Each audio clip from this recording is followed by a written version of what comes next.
اب تمہاری سوسائٹی میں، تمہارے سرکل میں، تمہاری فرینڈشپ میں جو تمہارا دوست ہے یا تمہارے فرینڈز دوست تمہارے ہیں، کیا اس نے یا کبھی آپ نے اس سے یہ کہا ہے کہ تو میرا دوست ہے تو میرا حق بنتا ہے کہ میں تیرا ہاتھ پکڑ کے مسجد کی طرف لے کر کے چلوں؟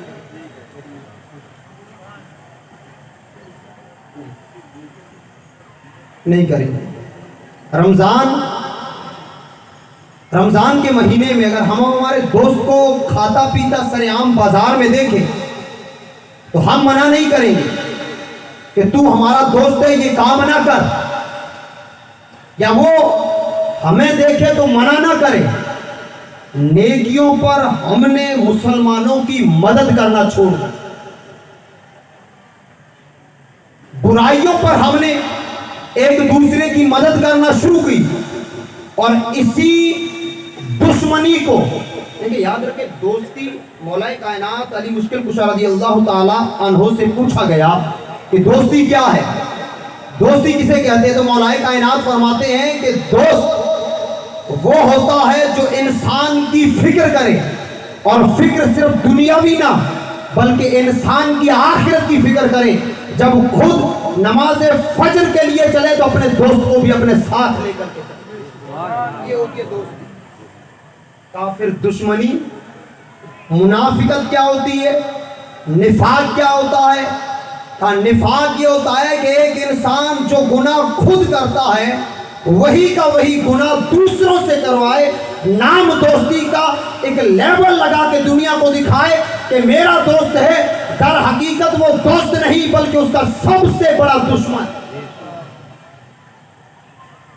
ابھی حال یہ ہوا ملک ہندوستان کا، اور ملک ہندوستان میں خاص کر مسلمانوں کا، اور مسلمانوں میں بھی خاص کر نوجوانوں کا، کچھ نیوزوں میں پڑھا تھا کہ کچھ نوجوان مسلمانوں نے 5 پورے تھیٹر بک کروا دیے اور ٹویٹر پر ہیش ٹیگ لگایا کہ اے فلاں ہم تیرے اتنے بڑے فین ہیں کہ تیری مووی کو ہٹ کرانے کے لیے 5 تھیٹر کو ہم نے بک کیا ہے۔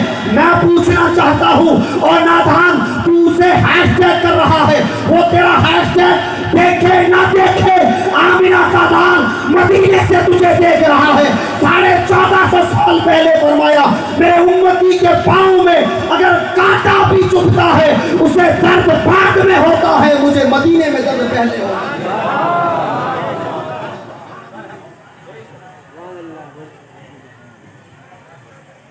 کوئی فرق نہیں پڑتا ہے۔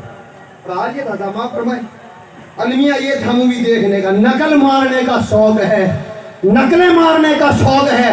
میں کہتا ہوں پیارے نقل مارنی ہے تو آ مصطفیٰ کی نقل کر، ابو بکر عمر عثمان علی کی نقل کر، حسنین کریمین کی نقل کر، حضور غوث العظم کی نقل کر، خواجہ خواجگاہ خواجہ معین الدین چشتی کی نقل کر۔ ارے اعمال ہو نہ ہو بس تو نقل کرتا جا، اللہ اس نقل کے صدقے میں تجھے جنتی بنا ڈالے۔ ہمیں نقل نہیں کرنی ہے صاحب، ہم وہ نہیں کر رہے ہیں، ہمیں وہ نہیں کرنا جو جنتی کام ہے۔ ہمیں تو یوں پٹیاں ڈالنی ہے، یوں کر کے جانا ہے، پھر دنیا کو دکھانا ہے کہ یہ دیکھو ہم گناہ کر رہے ہیں۔ آقا علیہ السلام کی حدیث پاک میں میرے آقا ارشاد فرماتے ہیں کہ بندہ مومن گنہگار ہو سکتا ہے، گناہ کرے گا، اس کے گناہوں سے 7 زمین 7 آسمان بھر جائے، اس کی آنکھ میں شرمندگی کا آنسو آئے، ندامت کا آنسو آئے، وہ مسجد میں آئے، اللہ کی بارگاہ میں روئے، اللہ ایک آنسو کے صدقے میں سارے گناہ معاف فرما دیتا ہے۔ لیکن آقا فرماتے ہیں لیکن وہ گناہ جس پر فخر کیا گیا، جس پر ناز کیا گیا، جس پر پراؤڈ فیل کیا گیا، ہیش ٹیگ لگاتے ہیں ٹویٹر پہ، سوشل میڈیا پہ، انسٹاگرام پہ، پراؤڈ فیل ہو رہا ہے پٹی باندھ کے جوان دیکھنے میں۔ اللہ اکبر، اے نوجوانوں سنو، میرے آقا فرماتے ہیں اللہ شراب نوشی اپنی رحمت سے معاف فرما دے گا، بدکاریوں کو اپنی رحمت سے معاف فرما دے گا، لیکن وہ گناہ جس پر پراؤڈ فیل کیا گیا ہو، جس پر ناز کیا گیا ہو، جس پر گرو اور فخر کر کے دنیا کے سامنے کہا ہو کہ میں نے یہ کیا ہے، ایسے گناہ کو اللہ کبھی معاف نہیں فرمانے والا۔ اللہ ایسے گناہ کو کبھی معاف نہیں فرمانے والا ہے۔ واللہ اکبر۔ ہمارا حال کیا ہے، ہمارا المیہ کیا ہے؟ علامہ اقبال نے کہا تھا عقابی روح جب بیدار ہو نوجوانوں میں، منزل انہیں نظر آتی ہے اپنی آسمانوں میں۔ اعراض ہو بزرگوں کے عرصوں میں بہت سارے آتے ہیں، بہت سارے۔ ابھی اس عرص پاک کے اندر بھی آپ دیکھیں ایک چند لوگوں کا مجمع ہے، متقین، ڈر والے، خوف والے، اللہ کی خشیت والے، مصطفیٰ کی محبتوں کو سینوں میں سمیٹنے والے، اولیاء کو چاہنے والوں کا دائرہ ہے۔ پھر عیش کے لیے، موج مستیوں کے لیے، گھومنے کے لیے زندگی اور بھی بڑی ہے پیارے، ان اولیاء کے در پہ آتا ہے۔ کبھی پوچھ اولیاء کی زندگی کیا ہے، ایک روایت میں آتا ہے، تاریخ بتانے والوں نے، تاریخ لکھنے والوں نے لکھا ہے کہ خانہ کعبہ کا طواف چل رہا ہے، لوگ خانہ کعبہ کا طواف کر رہے ہیں، ایک نقاب پوش انسان خانہ کعبہ میں آتا ہے، طواف کرتے کرتے رکتا ہے، غلاف کعبہ پکڑتا ہے اور پکڑ کر ساروں قطار روتا ہے، اور ایسا روتا ہے، ایسی دعائیں مانگتا ہے، ایسے الفاظ بولتا ہے کہ اس کی دعاؤں سے، اس کے الفاظوں سے کعبے کا طواف رک جاتا ہے۔